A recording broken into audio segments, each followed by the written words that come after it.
জামাত cadre ভিত্তিক সংগঠন, আপনারা লেখাপড়া করে রাজনীতি করেন, কিন্তু আপনারা যা করেন এইটাই পৃথিবীর চরম সত্য, এই কথাটা ঠিক নয়। আর আপনাদেরকে চিনে আরো কঠিন। একটু গল্প বলবো। জি, আপনাকে দেখলে তো আজরাইলে ভয় পায়। মাননীয় সদস্য আপনি বসেন, মিস্টার মাসুদ আপনি বসেন, বসেন বসেন, আপনারা বসেন। মাননীয় সদস্য জনাব মনিরুল হক চৌধুরী, জনাব মনিরুল হক চৌধুরী, আপনার সময় 10 মিনিট। ধন্যবাদ আপনাকে। মাননীয় স্পিকার, আপনাকে ধন্যবাদ। আজ এই মহান সংসদে দাঁড়িয়ে আমি অত্যন্ত আনন্দ ও গর্বের সাথে জানাতে চাই, দীর্ঘ 63 বছর রাজনৈতিক অভিজ্ঞতা দিয়ে গতকাল সারা রাত বাজেট পড়েছি। আমি প্রত্যয়ন করে বলতে চাই, অর্থমন্ত্রীকে উপস্থিত 2026-27 সালের অর্থ বছরের এই ঐতিহাসিক যুগান্তকারী বাজেট সর্বকালের সর্বশ্রেষ্ঠ এবং গণমুখী। মাননীয় প্রধানমন্ত্রী, অর্থমন্ত্রী এবং মন্ত্রী পরিষদকে ধন্যবাদ জানাই। মাননীয় স্পিকার, এই বাজেটের পরে কুমিল্লায় ঈদের আনন্দ শুরু হয়েছে। ব্রিটিশ ভারতে তারা বলেছিল কুমিল্লা ঢাকা রেললাইন করবে, পাকিস্তান দরপত্র করেছিল, বাংলাদেশে হারিয়ে গিয়েছিল। 2005 সালে 3 সালে দেশনেত্রী বেগম খালেদা জিয়া বিশেষ অনুরোধে চায়না গভর্নমেন্টের মধ্যে সার্ভে করেছিল, এই লাইনের ইতিবাচক ছিল। কুমিল্লার আগে কু আছে, শেখ হাসিনা এটা করতে দেয় নাই। আমি তারেক রহমানকে, মন্ত্রী পরিষদকে, সবাইকে ধন্যবাদ জানাই যে আপনারা ঐতিহাসিক একটি সিদ্ধান্ত গ্রহণ করেছেন, যেটা কুমিল্লা, নোয়াখালী, সিলেটের সাথে 2.5 ঘন্টা দূরত্ব সময় কমাবে ট্রেনে যাওয়ার জন্য। সাথে সাথে ট্রেনমুখী সড়ক যোগাযোগ ব্যবস্থা গড়ে তোলার জন্য যে উদ্যোগ সরকার নিয়েছে, এইটি আজকের এই সংখ্যাধিক্যের এই দেশে যথাযথ। মাননীয় স্পিকার, এই বাজেটটি মোট আয় 6,55,000 কোটি, মোট ঘাটতি 2,43,000 কোটি। আগামী অর্থ বছরের লক্ষ্য জিডিপি প্রবৃদ্ধি 6.5, মুদ্রাস্ফীতি 9.4 থেকে কমিয়ে 7.5 আনা। মাননীয় স্পিকার, আমরা যখন আন্দোলন করি,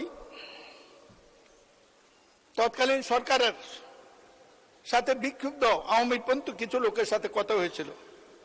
একটি প্রশ্নই করেছিল, দেশ যেভাবে চলে গেছে এই দেশ চালাতে অর্থ পাবে কোথায়? জনাব তারেক রহমানকে আবারও ধন্যবাদ দেই, সাহস আছে।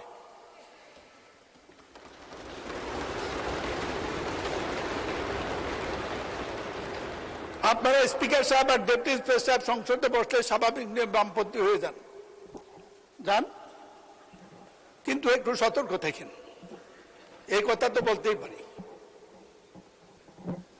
তারাও বলেছে শেখ হাসিনা বিদায়ের পর তারেক জি আসবে না, আসতে পারবে না, আসলেও দাঁড়াইতে পারবে না, দাঁড়ালেও নির্বাচন করতে পারবে না, নির্বাচন করলেও ক্ষমতা দিতে পারবে না। এই দিন না আরো দিন আছে, এই দিন নিয়ে যাবে সেই দিনের কাছে। ক্ষমতা তো চলেই গিয়েছিলেন, আল্লাহ ঠেকেছে।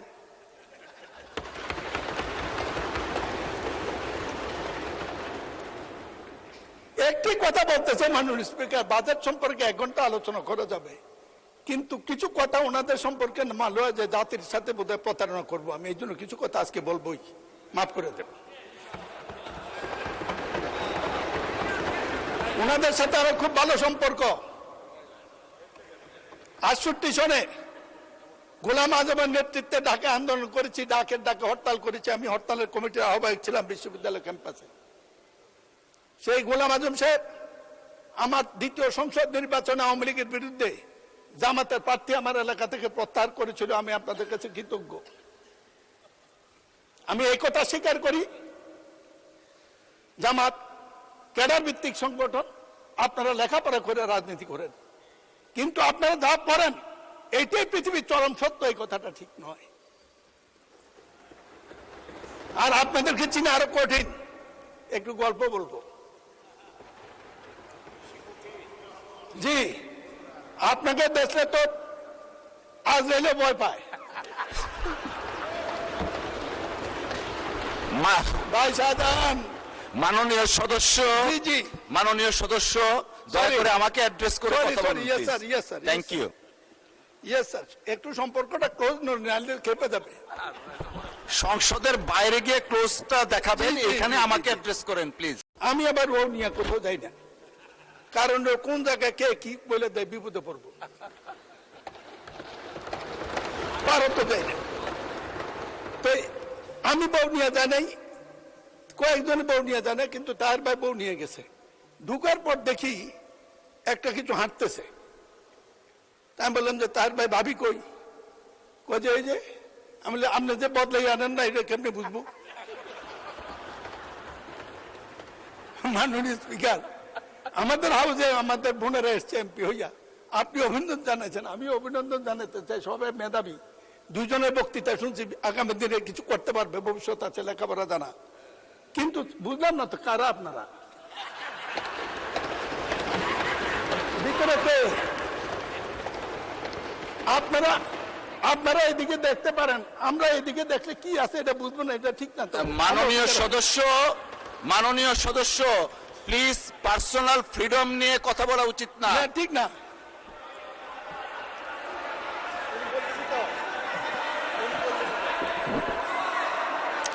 আপনারা, মাননীয় সদস্য আপনারা বসেন। লেট মি, মাননীয় স্পিকার, বসেন। প্রতিবাদ করা। মাননীয় স্পিকার, মাননীয় স্পিকার, মাননীয় সদস্যবৃন্দ আপনারা আমি বসেন। কাউকে কিছু বলিনি। অতীতে একটি ঘটনা, আমার গল্প বলেছি। এই আপনারা আপনারা বসেন দয়া করে। মাননীয় স্পিকার, সদস্য,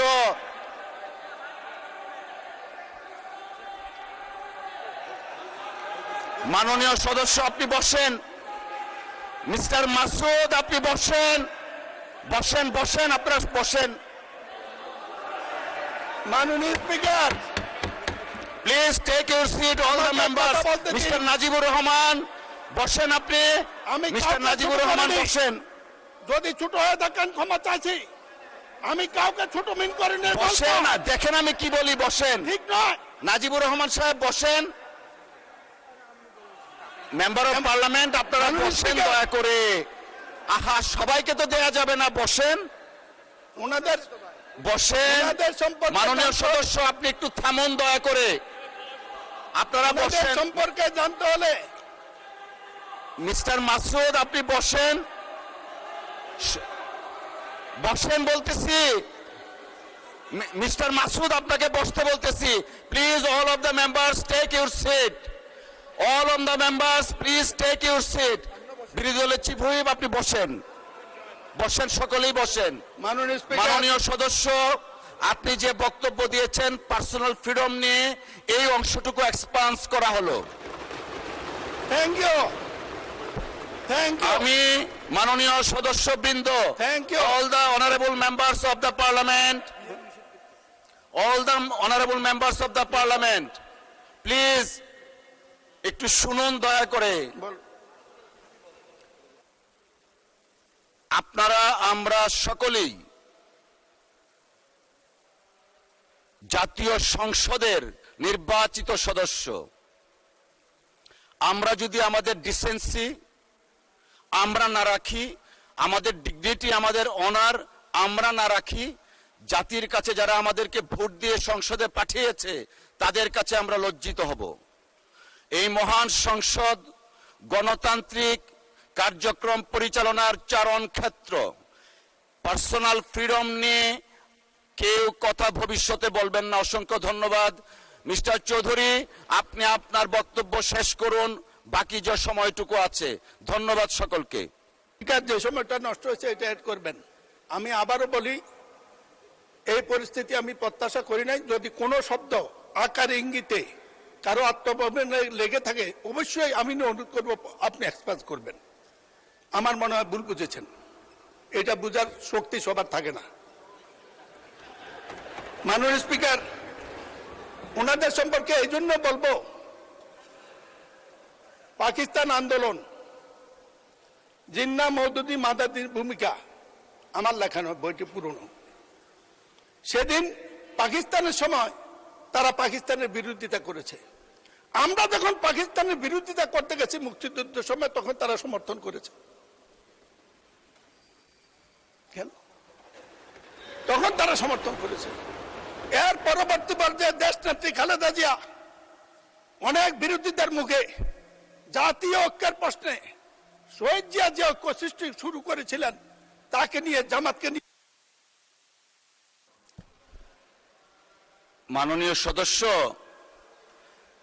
আচ্ছা আমি তো এই চেয়ারটাতে বসা, দয়া করে সকল সদস্য যদি এভাবে হাত উঠান, so what's the rule that I have before you. মাননীয় সদস্য, আপনার 4 মিনিট সময় বাড়িয়ে দেয়া হলো, বিকজ ওই সময়টা আপনি কথা বলতে পারেননি। 4 মিনিট সময় আপনাকে দেয়া হলো অতিরিক্ত। ধন্যবাদ। মাননীয় স্পিকার, আপনি বললে এমনি বসে পড়বো, তো আমার প্রতি সুবিচার হয়েছে বলে আমি মনে করি না। ইচ্ছা আপনার। বক্তৃতা শুরু করলেই একটা কিছু হয়ে যায়। ওনাদের সাথে জাতিগত শত্রুতা আমার নাই, তাদের সাথে কাজ করেছি, বলেছি পাকিস্তান আমল থেকে। দেশের প্রয়োজনে 2-4টা কথা বলতে এই বয়সে না পারলে সংসদে আর কোনোদিন ডাকেন না। মাননীয় স্পিকার, এই বইটি তাদের, এটা আমার নয়। তার পরবর্তীতে আমরা যখন বাংলাদেশের পক্ষে গেলাম, তারা গেল পক্ষে। এইটা সত্য, জাতীয় ঐক্যের জন্য যে কাজ করেছিলেন। যে ম্যাডামের সাথে বিদেশে দেখার পরে, শেখ হাসিনা বিদায়ের পরে কি এমন ঘটলো, তারেক রহমান, মির্জা ফখরুল, সালাউদ্দিনে তাদের এজেন্ডা কি কারণে? মাননীয় স্পিকার, বলতে চাইছিলাম না, একটু মাফ করবেন, দরকার হলে জীবনে সময় দেয়, তারা আমাকে চ্যালেঞ্জ করুক। অস্থির বাংলাদেশের প্রথম 4 বছর, এখানে এনসিপি নেতা নাহিদ সাহেব আছে, আমি বইটা পড়তে বলবো। আজকের এই বইতে উল্লেখ আছে, স্বাধীনতার পর যা হয়েছে, হাসিনা বিদায়ের পরও তা হয়েছে। বিরোধী দলীয় ঐক্য কারা নষ্ট করেছে, এটার জন্য গবেষণা হওয়া উচিত, এটার জন্য সিদ্ধান্ত হওয়া উচিত। কি কারণে বিএনপি প্রতিপক্ষ হলো? মাননীয় স্পিকার, কথা বলার সুযোগ কম। তারেক রহমান নীলকণ্ঠ বিষ খেয়ে বিষ হজম করে আওয়ামী লীগের প্রশাসনের এত একটি অভিযোগ করে নাই। শত বিবেচনাদের সেদিন বিরোধী দলের নেতারা দাঁড়িয়ে বলছেন তাদের সমবন্টন হয় নাই। 1 ঘন্টার মধ্যে তারেক রহমান তাদের দেওয়ার জন্য অর্ডার দিয়েছেন। আমি সরকারে ছিলাম, আগে জানি। না হইলেও হবে, যার হয় না কোনোদিন হয় না, যার হয় না কোনোদিনই হয় না। যাই হোক, মাননীয় স্পিকার, আমি জিজ্ঞেস করতে চাই, আপনারা এখানে যা বলেন, বিশেষ করে আপনাদের নেতা, বিরোধী দলীয় নেতা, তিনি আমাদেরও বিরোধী নেতা, আমাদের সংসদের বিরোধী নেতা, তিনি মর্যাদাবান, তার নিরাপত্তা রাষ্ট্রের দায়িত্ব। তিনি যে শব্দ চয়ন করেন, আমি কোনোদিন কোন রাজনৈতিক নেতা এত সুশৃঙ্খল শব্দ চয়ন আমি শুনি নাই। কিন্তু এখান থেকে যাওয়ার পরে, মাননীয় স্পিকার, এখান থেকে যাওয়ার পরে গণভোটের রায় অমান্য করে জনগণের সাথে প্রতারণা করছে বিএনপি সরকার। Let's discuss. মসজিদে মসজিদে এগুলা বন্টন করে একটি কাজ, বিএনপিকে হেয় বানানো, তারেক রহমানকে ছোট বানানো। মাননীয় স্পিকার, আরেকটা ফাইল দেব আমি নেতাকে। এই ফাইল, একটি মামলা হয়েছে, 1 কোটি মামলার মধ্যে একটা হয়েছে। তারেক রহমানের রাজনীতি করে অপরাধ করেছে। জাইমা রহমান কি অন্যায় করেছে আপনাদের কাছে? কি ভাষা প্রয়োগ করেন আপনাদের ভোটের মাধ্যমে? আমাদের দেশপ্রেম আছে দেখে আমরা প্রতি করি। আমি চ্যালেঞ্জ করছি, আমি সরকারের কাছে বিচার চাচ্ছি, এর তদন্ত হওয়া উচিত।